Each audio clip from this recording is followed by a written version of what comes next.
Good. How about y'all? How's your birthday? Good. It's the same thing really to everybody else, so I don't really celebrate my birthday. I was gonna say, is it weird just having a birthday that close to Christmas? Did your parents like separate that stuff as you were a kid, or did you just open all your gifts at once? Yeah, it's always been the same thing. It's always been. Funny story. My granddad texted me on Christmas, "Happy birthday tomorrow." So, yeah, I don't really celebrate my birthday though. It's no big deal. No. Heard you had cake though, right? We had a cake. Yeah, we had a cake. Yeah. How have you seen the guys kind of take this break? You guys had a stretch for a while. You guys were playing a lot. Now you guys had a chance to slow down and refocus. Yeah, refocus, yes, but I can tell guys been in the gym working over break, which is great to see. So I feel like we're still focused, and we haven't really missed too much of a beat. Hi. Go ahead, Jerry. Like you've been a leader on this team, probably since summertime. How did you develop those skills? And you've been a leader on other teams you played on previously. What kind of skills do you need to be a good leader? I'm learning every day, and I'm learning from these guys, really, to be totally honest with you. But one thing I do know is you got to practice what you preach. You got to do the things that you ask other people to do, and that's what I know I have to do, and I knew that coming in. So that's pretty much all I can tell you right now. You went home for the break, right? Right. So when you were back, did you go back to that LA Fitness that you were playing at when you were in between schools? I didn't. That specific place where I used to play every day was they don't do basketball in there anymore. But no, I didn't reconnect or anything. Coach forbidden me to play pickup and the rest of the team. But that's really what I do. I like to do it, but coach forbidden anybody for doing that. So I just went to the gym by myself with me and my dad. Like, what did you learn about your team for the non-conference season? What did I learn about my team? We're a talented group, and my team had to figure out what our identity was. I still think we're searching, to be totally honest with you, but we're starting to know our roles and know our strengths in our team. So we're still learning, to be honest with you, but we're learning our strengths, and I think we know where our strengths are at, and we're going to play towards them. You say you're searching. What do you think this team's identity should be? Man, we should always be relentless and hard playing and almost annoying at all times, regardless of the score, up 20, down 20, tie game. We should always be pestering people as far as how hard we play. And I think we've started to find that towards the end. I don't want to just jump the gun and say that's our identity, but that's where our identity should be, and I think we are moving towards that identity. You guys got 19 ACC games staring you in the face right now. And that's a real grind. What can you tell the younger guys on the team how to handle that grind? There's nothing to tell those guys. Those younger guys are no longer younger guys. They got a whole half a season under the belt. In my eyes, they're no longer freshmen. So just do the same things we did in the first half of the season when we played well. Do those things, and we should win games. Blake, you guys are going up against one of the better guards in the conference. What do you remember about Judah Mintz from last season? And what have you seen maybe growth-wise in the film that you've watched on him now? Good player, aggressive guard. There's a lot of things I can say about Judah, but at the end of the day, I think his role has increased, obviously, with having a little bit more of a role to do more. And he's gonna be a challenge to get control of. But when we play at our best, I think we should be able to get him under control. Do you see the growth that he's had from year one to year two, and think that maybe that could be something similar to what Bub experiences in the future? Man, I'm not a comparer. I don't want to compare Judah to Bub. Both really talented players, extremely talented players, but I don't know what Bub's jump is going to be. I would hate to compare it. I would love to think that Bub's jump is going to be far better than Judah's, but I'm not going to compare them. What Syracuse look like compared to what they looked like last year with Boeheim gone? No zone, obviously. Less zone, obviously, and no Gerard. So, yeah, that's pretty much all I see. But still a competitive team, still a very a team that if you're going on the road to play them, everybody's going to be ready to play. Last year, you and Fetty had a strong relationship. You would challenge each other, like rebounding contests and stuff. How has your relationship grown since then to this year, and how do you push each other? It's strong as it's ever been, and pushing them is pushing them. I'm not really too much of a I'm gonna push you or something like that. Like the blessing and the opportunity to be here should be enough to push anybody. So I don't necessarily push him or nothing like that, but our relationship is great, and we always love to see each other do great, and that definitely motivates each other. I feel like. As a shooter, are there certain gyms that stick in your mind? It's like, I don't know why, but they seem to fall down a little bit more here than other places. No, I'm always hot. Yep. Like, what's allowed Leggett to come in and make such an impact and seem to get along with everybody right away and get a good feel for what you guys want to do? I mean, first of all, it's off the court testament to his character. He's a really good dude, easygoing guy, and likes to learn, likes to be coached. So I mean, he fit right in perfect. I mean, of course, and he can really play too, so that always helps. You guys are off for about a week. What was the first practice like when you got on the court after that off break? I think to date that was probably the best practice I've ever had coming off a break, any type of break I've ever experienced. You could tell people have been in the gym putting basketball for us, and that got me excited. Do you feel like this group has another gear to it? Yes. I mean, just like I said, we had freshmen the first part of the year. They're not freshmen anymore, so I definitely think that would be a different gear. And then we have two of our better players who've never played Power Five before. They played Power Five for one half of the season, so they're gonna hit a different gear. I'm gonna hit a different gear, and so of course I feel like we got a whole different gear as a group.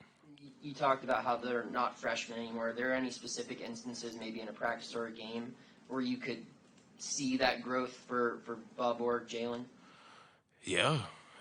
I mean, I see it all the time. I've been seeing it all the time as of recently, but I've been seeing it throughout the whole season. As far as practice goes, it's just a matter of doing it on the game floor. So, I think that's coming to light too. So I expect a lot out of them coming in, and I'm pretty sure it's gonna happen for us. Yeah, she was. How was that? She's still in town, but yeah, it was really amazing. You know, like good to have her here. She's been cooking for us. You know, for Friday too. I was gonna say, how many meals has she cooked so far? Every day she was cooking. Really? You You know, take her out to dinner? sometimes. No, but yeah, she was cooking for us. Fede enjoyed it too because he was in the room, you know, so he was getting some too. And she also was in the games, courtside, so you know it was special. Yeah, It's been warm, too. And it's been warm, yeah. Warm, you know. But yeah, she walked the city a little bit, and yeah, it's been good. So now that she's the tourist and you're the native, is that kind of weird to be showing someone else around Pittsburgh when not is. long ago everyone else was showing you around? It is, because now I'm like the host, you know. Before it was like, okay, I don't know anything about Pittsburgh. Now I'm like, okay, if you want this, go there, and you know. But not gonna lie, she already knows. Like she's been like meeting people, and like she already has friends in here and everything. Like she goes to an Italian place down the road. They have like ham and stuff and wine too. She's already friends with them, you know. She goes there, gets the stuff to make meals. It's beautiful. What's her specialty she makes for you guys? She makes tenderloin with like dates and onions. Man, it's amazing. You can ask Fede too. It's another level. Probably. I haven't weighed myself, but yeah, probably. Does she like it? She like Pittsburgh? Yeah, I mean, she likes it because we're here, and also like the people here always are like being super good to her. So this is like her second house, you know. Is she shocked to see, you know, when you're walking around? I mean, you guys get recognized. Does that surprise her at all, or was that kind of how it was back home, just because of I how feel tall you like guys are? she's kind of used to it already, you know, to like people stopping us and stuff. But like she still gets excited when like people comes to like get a autograph, you know. And like I remember after the game, I was getting some autograph, and as soon as she saw that, she put out the camera and started recording and sending it to the group chat, you know, the family chat. So yeah. Guillermo, what did you learn last year from? I mean, the ACC is a grind. I mean, you got 19 games to go. It's really good competition. What did you learn about that last season? I learned that ACC is dangerous. You know, like every team in the ACC can beat you, and every game is like a playoff. You know, and I was talking to someone the other day about it and how every team has a different style. You know, in this conference, you have people that do zone, people that like guards the ball and drop, people that's more aggressive.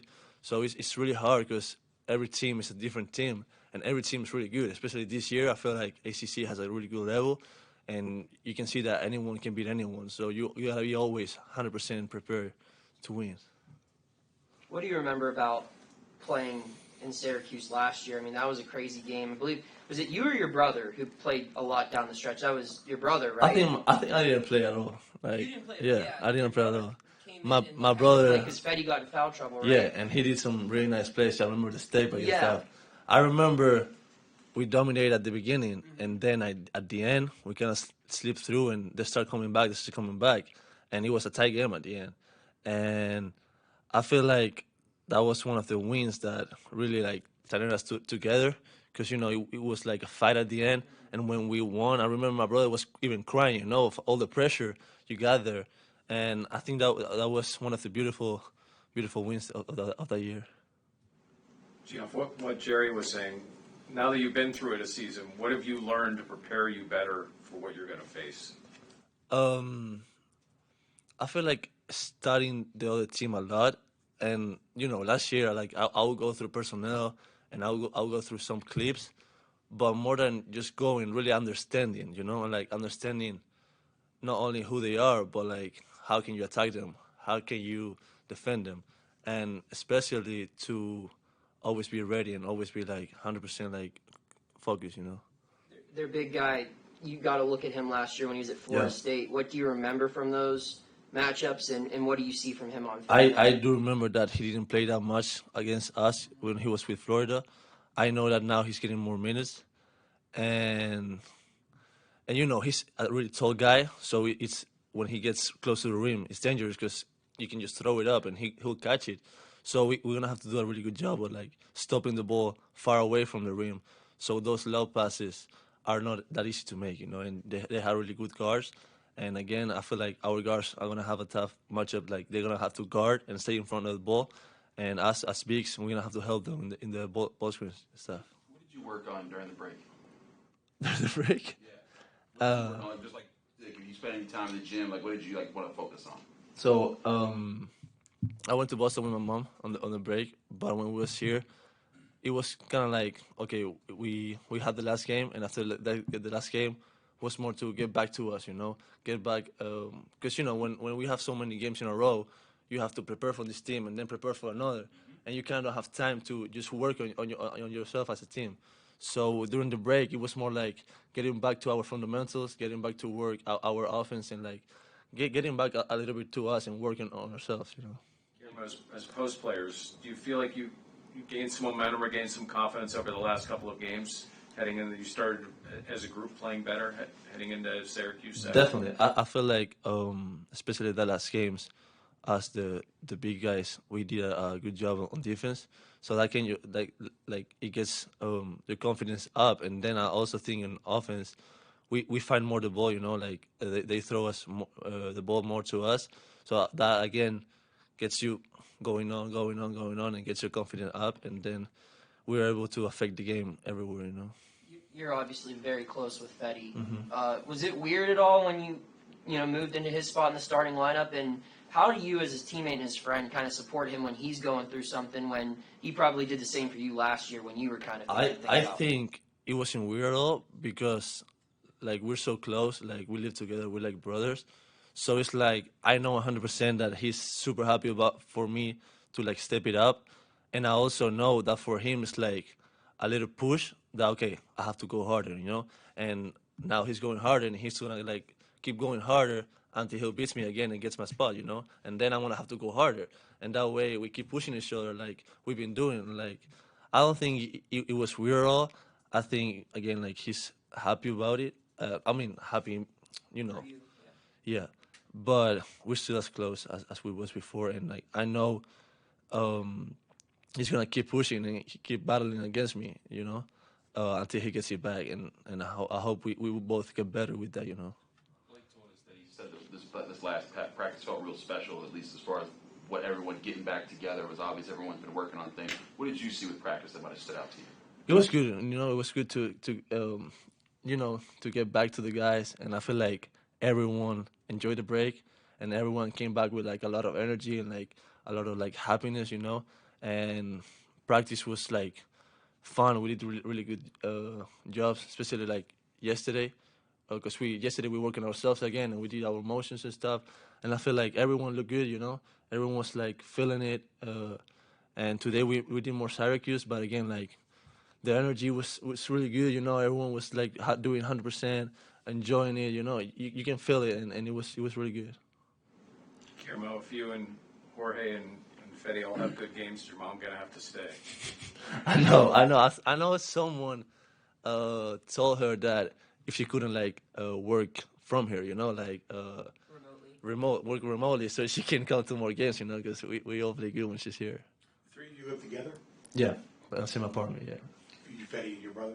Yeah, me and my brother. You say you went to Boston over the break? Yeah, with my mom. Yeah, she wanted to see Boston. Last year we went to New York. Okay. This year she wanted to go to Boston. And we just went to Boston. Nice. Just go around the city, enjoy my mom, and just invite her to dinner sometimes. Go shopping with her. It was fun. Times. Yeah. So you got some high ceilings in that apartment, is what you're telling me. Some what? High ceilings for you and all the guys. Oh yeah. We're really comfortable in there. Yeah. So are you in favor of a super league for soccer? I am, because in every sport you can see like big matchups a lot, but in soccer you only can see it in like big European leagues like Champions League, and like having the opportunity to see big matchups more often is nice, because we haven't seen a Barcelona against Arsenal since 2018, and it's nice. And also I feel like for the clubs, they're able to make more money, like my team right now is bad on money, so I feel like it's good for them. I understand the people that saying that Champions League is gonna lose like importance and stuff, but I think it'll be good for like like soccer to get more like recognition. Premier League fans won't like that answer.